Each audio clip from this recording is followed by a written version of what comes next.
नमस्ते मित्रों, कैसे हो आप लोग। आज मैं आप लोगों के लिए लाया हूँ जेम्स बॉन्ड सीरीज की अगली मूवी स्काईफॉल का एक्सप्लेनेशन। इससे पहले वाले पार्ट्स को ऑलरेडी मैंने एक्सप्लेन करके अपने चैनल पे डाल दिया है, तो जिसने उन्हें नहीं देखा उन्हें भी जरूर से देख लेना। तो भैया, इस पार्ट की शुरुआत होती है इस्तांबुल से, जहाँ अपना बॉन्ड इस मर्दानी दीदी मनी पेनी के साथ एक गुंडे को चेस कर रहा है। कौन है ये गुंडा?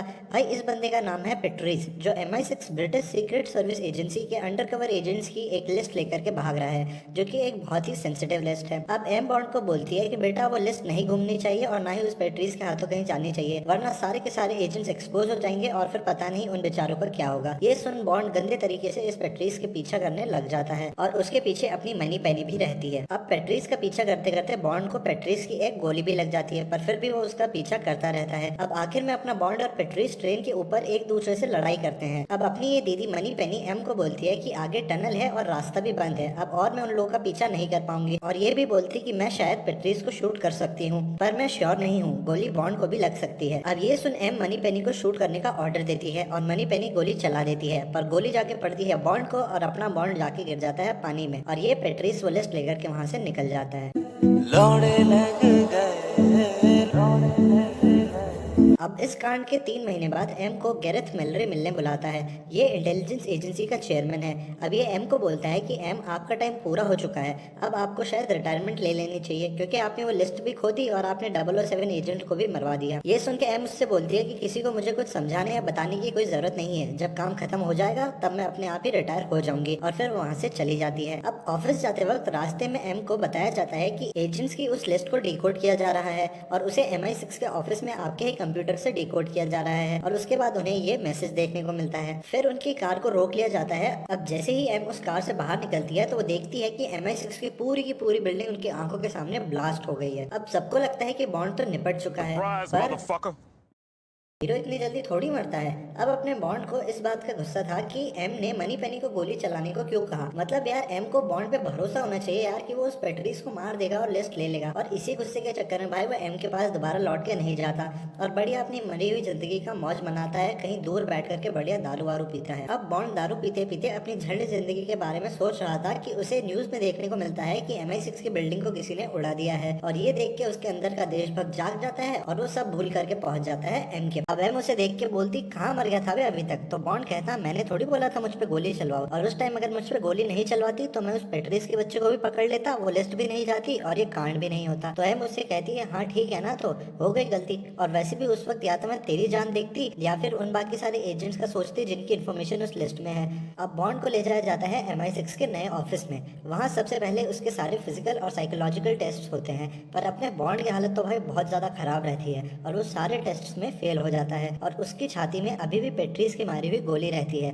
अब बॉन्ड उस गोली को निकालता है और उसे टर्नर को देता है टेस्ट करने के लिए। अब वहाँ बॉन्ड को अपनी मर्दाना दीदी मनी पेनी मिलती। मनी पेनी बॉन्ड को सॉरी बोलती और उसे बताती कि तुझे गोली मार दी इसलिए मुझे फील्ड वर्क से टेम्पररी सस्पेंशन भी मिल गया है, पर बॉन्ड उससे कहता, कोई बात नहीं यार, तूने जानबूझ के गोली थोड़ी मारी थी। अब टर्नर बॉन्ड को बताता है कि जो गोली तूने दी थी उसकी रिपोर्ट आ गई है और ये गोली सिर्फ कुछ ही लोग यूज करते हैं, और बॉन्ड उन फोटोज में से पेट्रीज को पहचान लेता है। अब टर्नर बताता है कि ये आदमी शंघाई जा रहा है एक टारगेट को मारने। अब एम बॉन्ड को कहती है कि जा इसके पीछे और इससे वो लिस्ट के बारे में सब कुछ पता कर और लास्ट में साले को निपटा देना। ये सुन बॉन्ड निकल पड़ता है मिशन पे।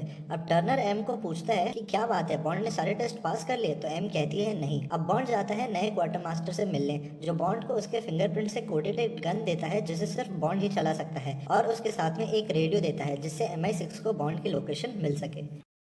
अब कहानी पहुंचती है शंघाई, जहां बॉन्ड पेट्रीज के पीछे पीछे एक बिल्डिंग में पहुंच जाता है। वहां बॉन्ड और पेट्रीज के बीच में लड़ाई होती है और इससे पहले कि बॉन्ड पेट्रीज से कुछ पूछ पाता, पेट्रीज उस बिल्डिंग से नीचे गिर जाता है और निपट जाता है। वहां बॉन्ड को पेट्रीज के सामान में से एक सिक्का मिलता है जो पास के एक कसिनो का था।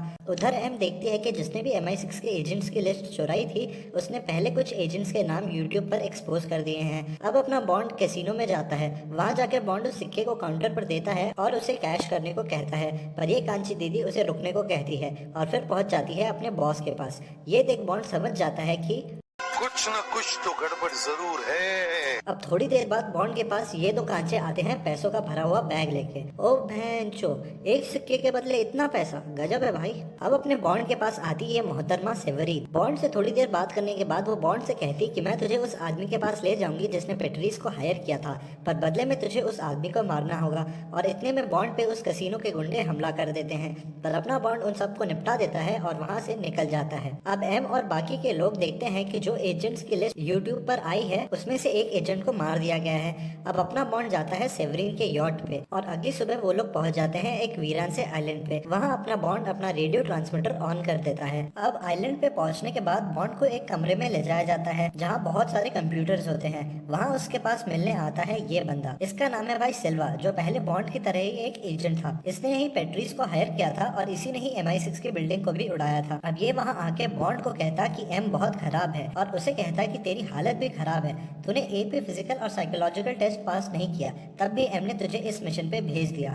फिर ये सिल्वा बॉन्ड को MI6 छोड़ करके उसके साथ काम करने को कहता, पर बॉन्ड मना कर देता। अब सिल्वा उसे बाहर लेकर जाता। वहाँ थोड़ी देर बाद बॉन्ड सिल्वा के बंदों को निपटा देता और MI6 के हेलीकॉप्टर्स भी वहाँ पर आ जाते और ये लोग सिल्वा को वहाँ से पकड़ करके MI6 ले आते। अब MI6 के हेडक्वार्टर्स में एम सिल्वा से मिलने आती। वहाँ सिल्वा एम को बहुत गालियाँ देता और उसे कहता कि तूने मुझे धोखा दिया। फिर वो उन सबको अपना असली चेहरा दिखाता और कहता कि एम, जब तूने मुझे चाइना को सौंप दिया तो मैंने तेरे और MI6 के सीक्रेट्स को बचाने के लिए अपनी साइनाइड की गोली खा ली और अपनी जान देने की कोशिश की, पर बाद में पता चला कि तूने ही मुझे पकड़वाया है। ऐसा क्यों किया तूने? पर एम वहाँ बिना कुछ बोले वहाँ से बाहर आ जाती। अब ट्रेवर एम को बताता कि उसे एक मीटिंग में जाना है। अब जाने से पहले एम बॉन्ड को बताती कि इस बंदे का नाम राउल सिल्वा है, ये बहुत अच्छा एजेंट था, बिल्कुल तेरी ही तरह, पर ये अपनी औकात से बाहर चला गया था। चाइना के सर्वर्स वगैरह हैक करने लगा था और कुछ इलीगल काम भी करने लगा था और इसके इरादे खराब हो चुके थे, इसलिए मैंने इसे चाइना को सौंप दिया और बदले में उन्होंने मुझे हमारे एजेंट्स वापस किए। और ये बोल के एम वहाँ से चली जाती है। अब एम जाती है मीटिंग में जहाँ ये मिनिस्टर्स MI6 को बेकार बताकर उसे बंद करने को कहती और अपनी एम को भी बहुत कुछ बुरा भला सुनाती। उधर बॉन्ड और क्यू सिल्वा के कंप्यूटर सिस्टम को हैक करके अपने एजेंट्स की लिस्ट को रिट्रीव करने की कोशिश करते हैं, पर इन्हें क्या पता था कि ये एक ट्रैप है। सिल्वा को पहले से ही पता था कि ये सब होगा और क्यू सिल्वा के कंप्यूटर के सिस्टम को हैक नहीं कर रहा था, बल्कि सिल्वा MI6 के पूरे सिस्टम को हैक कर लेता है और अचानक वहाँ पर के सारे गेट्स खुलने लग जाते हैं और ये देख बॉन्ड समझ जाता है कि सिल्वा भाग रहा है। और इससे पहले कि बॉन्ड सिल्वा के पास पहुंचता, सिल्वा वहाँ से जा चुका था। अब अपना बॉन्ड सिल्वा का पीछा करता है, पर सिल्वा उसे चकमा देकर के वहाँ से निकल जाता है। अब बॉन्ड सिल्वा के पीछे पीछे ट्रेन में जाता है। वहाँ ट्रेन रूट को देख करके बॉन्ड समझ जाता है कि सिल्वा एम के पीछे जा रहा है, ये एम को मारना चाहता है। अब क्यू टर्नर को मैसेज करता है कि एम को वहाँ से कहीं सेफ ले जाए, पर एम वहाँ से जाने से मना कर देती है और कहती है कि मैं किसी को भी पीठ दिखाकर नहीं जाऊंगी। फिर अपनी एम वहाँ सबको बताती है कि MI6 कितनी इंपॉर्टेंट है और कैसे MI6 और उसके सीक्रेट एजेंट्स ने अपनी जान पर खेलकर लोगों की जान बचाई है। और इतने में वहाँ सिल्वा अपने आदमियों के साथ आ जाता है और अंधाधुंध गोलियां बरसाने लग जाता है, पर मेलरी वहाँ एम को गोली लगने से बचा लेता है और इस चक्कर में उसे गोली लग जाती है। थोड़ी देर बाद अपना बॉन्ड भी वहाँ पर आ जाता है और एम की जान बचा लेता है। अब बॉन्ड एम को चुपचाप वहाँ से ले जाता है। जब एम बॉन्ड से पूछती है कि वो उसे कहाँ ले जा रहा है, तो बॉन्ड एम से कहता है कि सिल्वा हर वक्त हमसे एक कदम आगे रहा, अब टाइम है कि हम उससे आगे निकले। और फिर वो क्यू से कहता है कि सिल्वा के लिए कुछ ऐसे सुराग छोड़ जो कि सिर्फ सिल्वा ही समझ पाए। फिर बॉन्ड एजेंसी की कार को छोड़कर अपनी एक पुरानी एस्टन मार्टिन ले लेता है, जिससे कि सिल्वा ट्रैक ना कर पाए। फिर बॉन्ड और एम पहुंच जाते स्काईफॉल, बॉन्ड के बचपन वाले घर। वहाँ उन्हें किनकेड मिलता, जो उस घर की रखवाली करता है तब से जब से बॉन्ड छोटा था। अब बॉन्ड किनकेड को कहता कि कुछ लोग उन्हें मारने आ रहे हैं, हमारे हथियार कहाँ पर है? तो किनकेड उसे कहता कि तू तो यहाँ कभी आया ही नहीं, इसलिए गवर्नमेंट ने हमारे सारे के सारे हथियारों को अपने अंडर में ले लिया, अब बस एक आधी शॉटगन ही बची है। अब ये तीनों मिलकर के घर में कुछ ट्रैप्स बिछाते हैं, क्योंकि इन्हें पता था कि सिल्वा अपने आदमियों के साथ यहाँ पर जरूर आएगा। अब पहले सिल्वा वहाँ पर नहीं आता, वो अपने कुछ बंदों को वहाँ पर चेक करने के लिए भेजता है। वहाँ अपना बॉन्ड, एम और किनकेड उन तीनों लोगों को निपटा देते हैं, पर एम को एक गोली लग जाती है, पर वो किसी को बताती नहीं कि उन्हें गोली लग गई है। फिर थोड़ी देर बाद वहाँ सिल्वा हेलीकॉप्टर लेकर के आ जाता है और स्काईफॉल पे हमला कर देता है। अब बॉन्ड, एम और किनकेड को सुरंग के रास्ते से चर्च जाने को कहता है और ये दोनों चले जाते हैं।